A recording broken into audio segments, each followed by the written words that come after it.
last piece of coal has been burned at the Thunder Bay.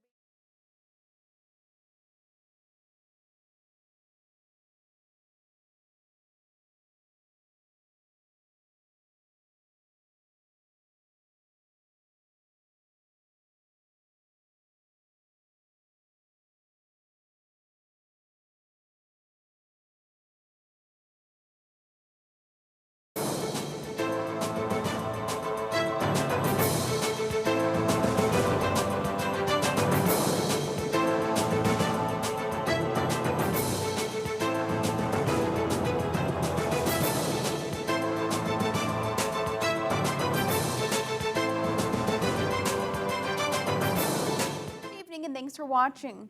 The last piece of coal has been burnt at the Thunder Bay generating station.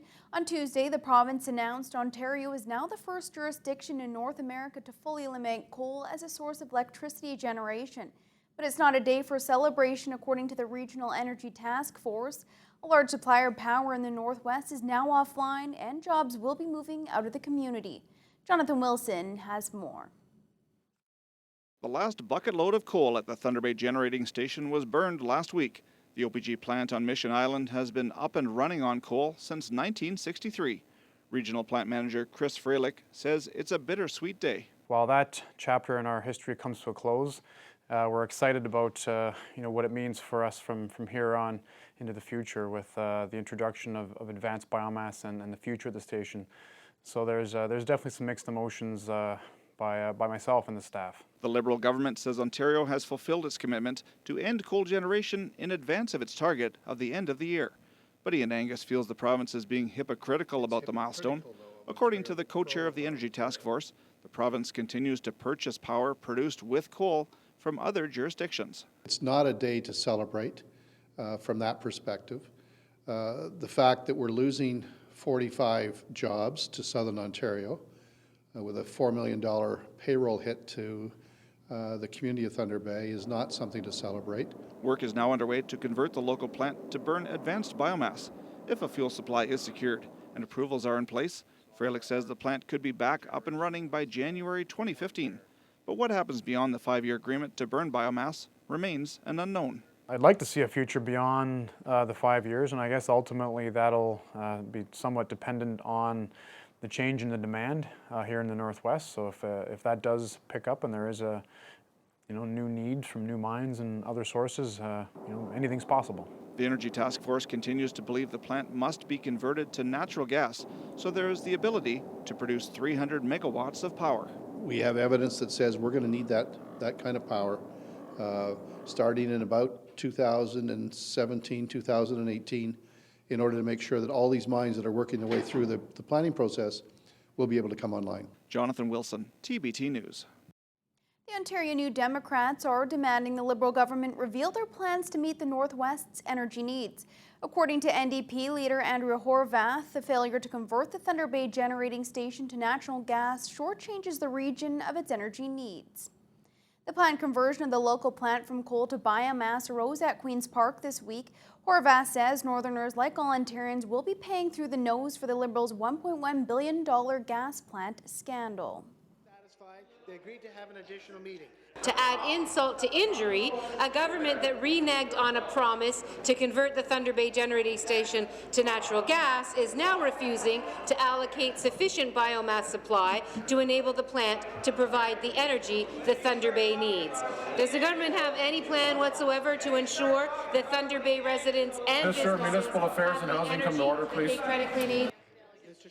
Energy Minister Bob Chiarelli fired back at Horwath, quoting the Society of Energy Professionals about the conversion to advanced biomass. For Northern Ontarians and demonstrates the foresight of the Wynne government. Yes. The biomass conversion will save jobs and provide clean energy. In the longer term, it also means that Ontario will be able to see the benefits of its mineral wealth through development of the Ring of Fire. Mr. Speaker, it was the right decision. It's the right decision today, and I think the member of the third party, the leader of the third party, should get her facts straight. The Regional Energy Task Force contends the biomass supply currently approved is too small to supply the energy required by the Northwest. Well, almost a decade ago, Anacocan quaked under the announcement that every coal-fired power plant in the province would be shutting down. A wood energy solution has slowly grown, and as Thunder Bay burns the last piece of Ontario coal, Anacocan's conversion to whitewood pellet biomass generation should be complete by the end of the summer. John Thompson reports. When natural gas lights its first pellet shipment, this site will be the largest 100% biomass-powered plant in North America. Its boiler was designed for low-heat fuel, so apart from the 25,000-ton silos affixed to the building, it will support the grid similarly to its output when it ran on coal. Staff performed a dry run in March using natural gas, and the 7-megawatt input produced 8 megawatts of energy. Chris Freilich says that means it's ready.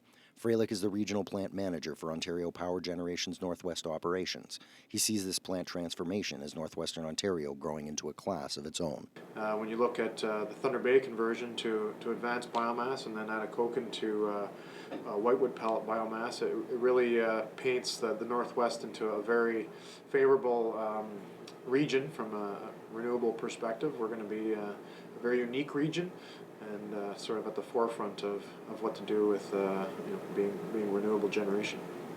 The pellets will be produced here in Anacocan by international wood chip specialists Rentec.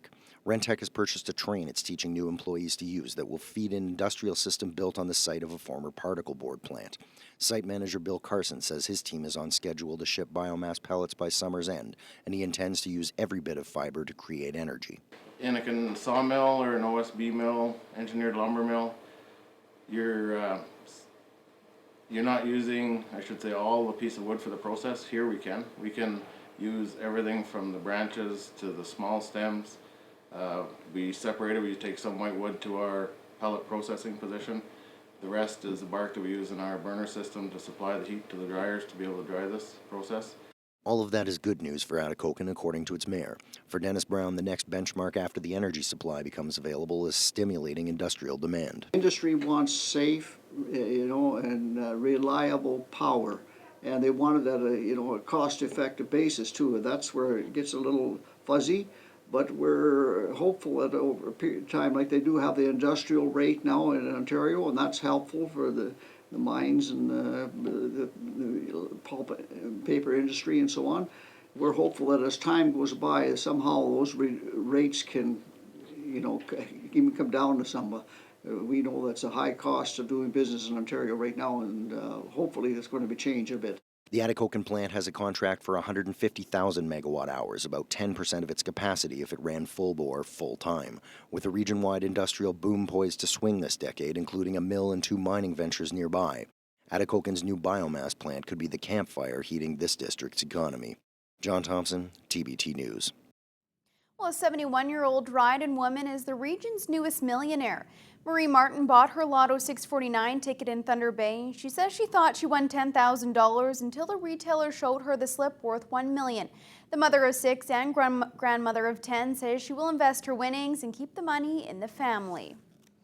Well, the voice of business in the region is weighing in on the idea of storing nuclear waste, but the Northwestern Ontario Associated Chamber of Commerce isn't ready to take a stance on the controversial issue. NOAC members discussed nuclear waste during their spring annual meeting this past week in Geraldton.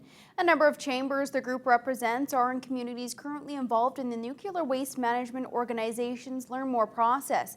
Newly elected NOAC President Nathan Lawrence says the organization supports the work that's well underway. It's an issue that affects a couple of the communities in our area of the province, and we want to make sure that we're discussing it. But it's really important that we're doing our due diligence to continue with the research with respect to that, and making sure that we have all of the information and facts before a decision is actually made. Lawrence says NOAC won't come out for or against the idea of storing nuclear waste in the region until all of the homework has been complete.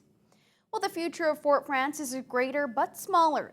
The single industry town is making moves to redefine itself as a many-industry town with a new plan and a new brand it hopes will diversify its industry and support entrepreneurship. John Thompson takes us behind the brand. For 100 years, the identity of Fort Frances has been intimately tied to its paper mill. When Resolute idled the mill indefinitely in January, the city had to start taking a look at itself and asking, who are we now? The answer is boundless. Fort Frances unveiled its new brand on Monday, featuring a sharp-edged bird of prey. Mayor Roy Avis said he was initially shocked by the brand, but it didn't take long for the symbols of the town's new compass to grow on him. You know, we're pretty diverse here, being that we're on the edge of the Laurentian Shield to the east of us, and west of us it's agriculture. So if we blend that in with our mining operations going on, the forestry, the pulp and paper industry, I think that going forward it's going to be, and if we adapt those, work it out, we have boundless boundaries. Chris Fields is a senior brand strategist of Twist Marketing, the company hired to visualize the new identity.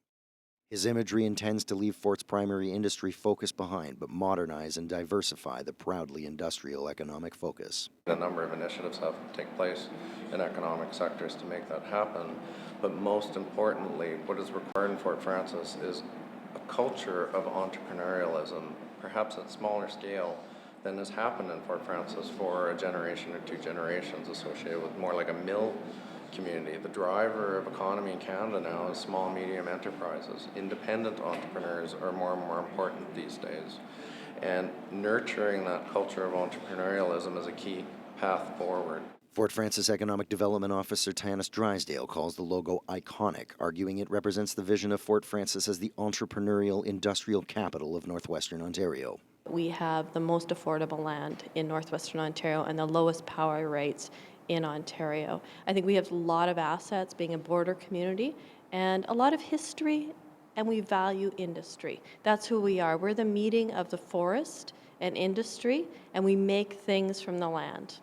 The design is intentionally fierce to represent the ambition and potential of the point where the bush meets the concrete. Letterheads, signage, and an advertising campaign are already in the works to find those living elsewhere who share the vision. In his presentation, Fields cited a survey showing 70% of people visit communities as tourists, then become residents. John Thompson, TBT News. Terrace Bay has released the price tag affixed to its planned housing boom, and it's pegged at $64 million. The Superior North Shore town has wrapped up consultation on its expansion, which will include housing in all price ranges with a hope for a waterfront and marina development as well. The projected growth is based on supporting an increasing number of seniors along with the planned dissolving pulp upgrade at the Berlin Mill. Town Manager Jonathan Hull says the $64 million figure would be cost prohibitive for Terrace Bay alone. The town will appeal to private investors for 2/3 of that value, and it hopes the last third will be split between the municipality and senior levels of government. It looks rather large, the amount of money that the amount of money that's being discussed.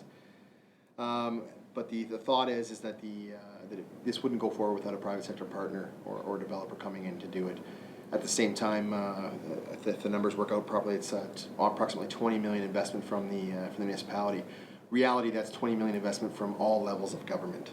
So the municipality would certainly be seeking out federal and provincial funding or for their share anyways. The Thunder Bay District Services Board recently rejected a Terrace Bay application to build supportive housing on the site of the former Royal Canadian Legion.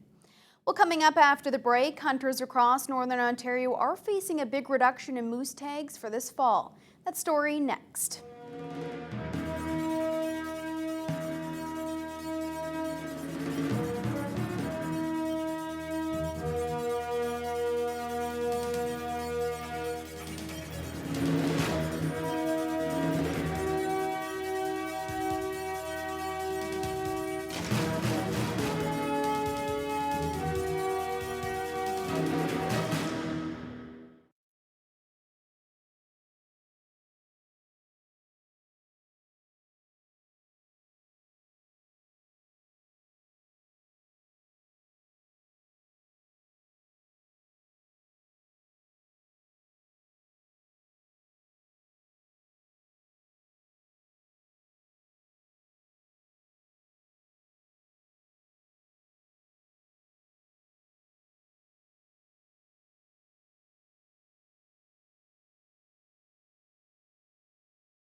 Well, hunters across northern Ontario are facing a big reduction in moose tags for this fall. And one of the worst hit areas is the Wildlife Management Unit closest to Thunder Bay, which will see an 87% cut in adult moose tags. The Ministry of Natural Resources says it's in response to a noticeable reduction in the moose population in many parts of the north. Phil Darlington has the story. Wildlife experts with the Ministry of Natural Resources say there are many factors which can dwindle the moose population. Climate change and predation are just two of the main ones, and the reduction in the number of calves is a big contributing factor. On the productivity side, you can look at how many calves are coming into the population as well. So if you do have low calf recruitment, that will also decline. Well, one of the factors attributed to the decline of our moose population is the fact that calf recruitment and calf productivity, if you will, is not what it used to be 10 years ago. Kaplanis and the Sportsman Alliance say more research needs to be done with the MNR to determine why the population is declining and how to reverse it.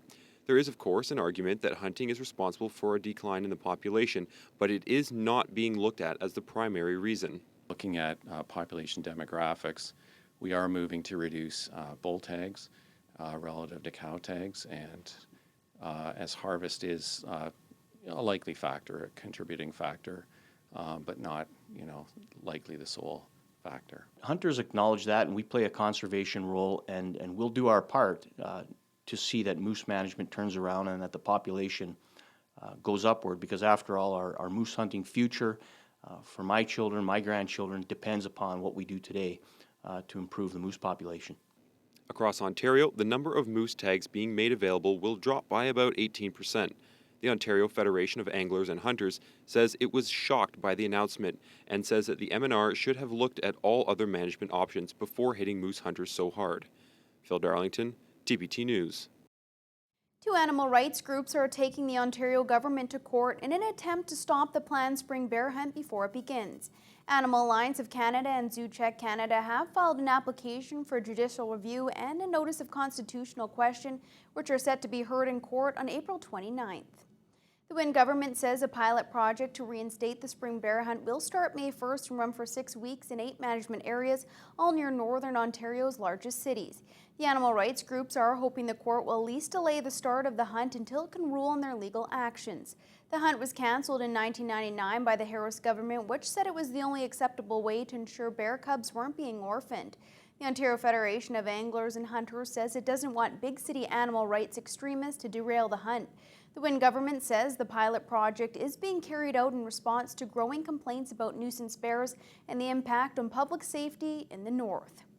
Well, the latest version of the Harper government's First Nation education bill is still not what First Nation people are looking for. Ontario Regional Chief Stan Beardy says the new bill does nothing to address the conditions raised by the Assembly of First Nations Chiefs. Mike Albanese reports. We came to a conclusion that it does not necessarily address our perspective of control of education. Regional Chief Stan Beardy isn't afraid to speak out on his frustrations when it comes to the new First Nation education bill.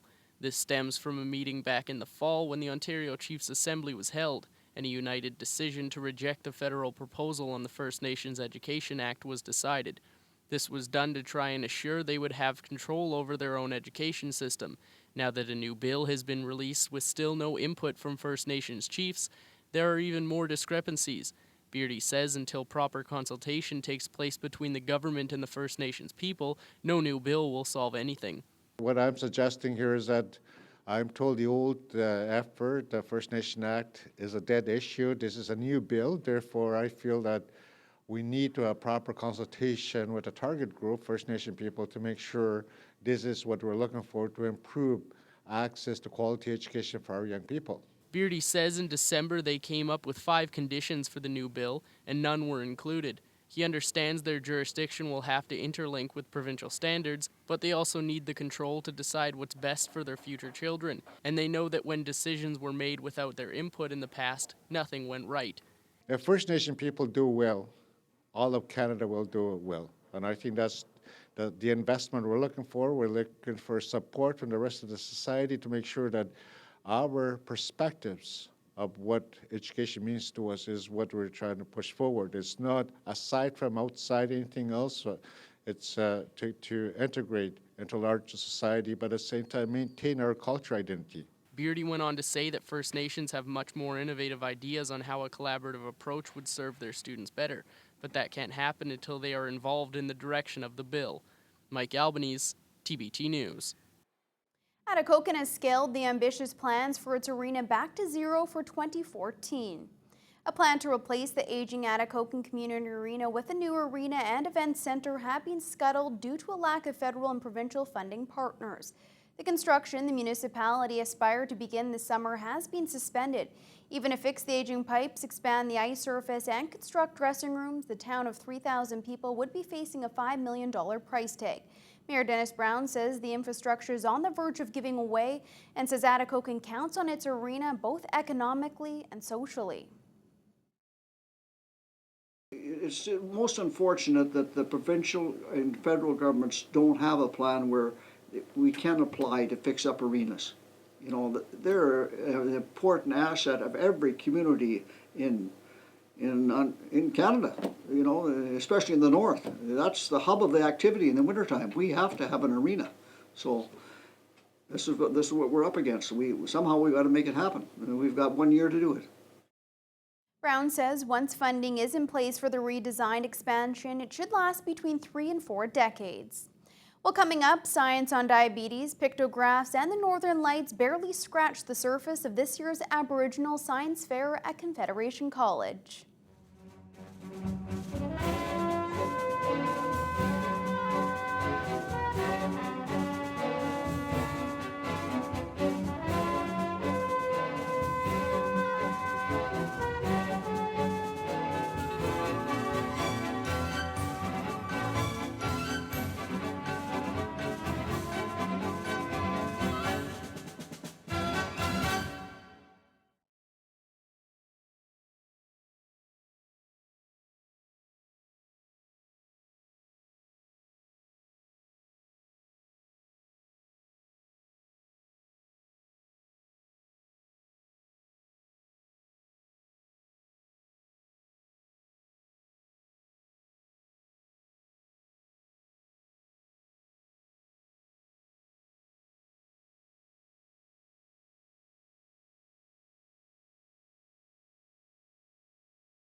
The Walk a Mile documentary series is now on DVD and will be making its way into classrooms and workplaces. Thunder Bay officials announced the release of the short films and websites last week, which are aimed at reducing racism and discrimination. The series will now be used as a tool to stimulate dialogue in the region's largest community. Phil Darlington has more. This is Thunder Bay. On the premiere night of the Walk a Mile documentary series, city officials say that over 200 requests were made for a DVD copy of the films. That's 10% of the current stock that's up for sale now through the City Hall and the film's website.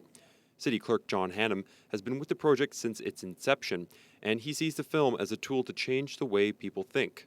The films are clearly impactful for what they are, the messages and the stories that they tell, and certainly the challenging questions that they pose for people going forward is how do you deal with that knowledge and understanding that the films bring across. Thunder Bay's Aboriginal liaison, Anne McGiskin, is new to the series and likes where the messages in the films are going. It was very surprising. Very enlightening, though, to have a broader understanding of where we need to go in the community. The parts of the community will include schools and workplaces.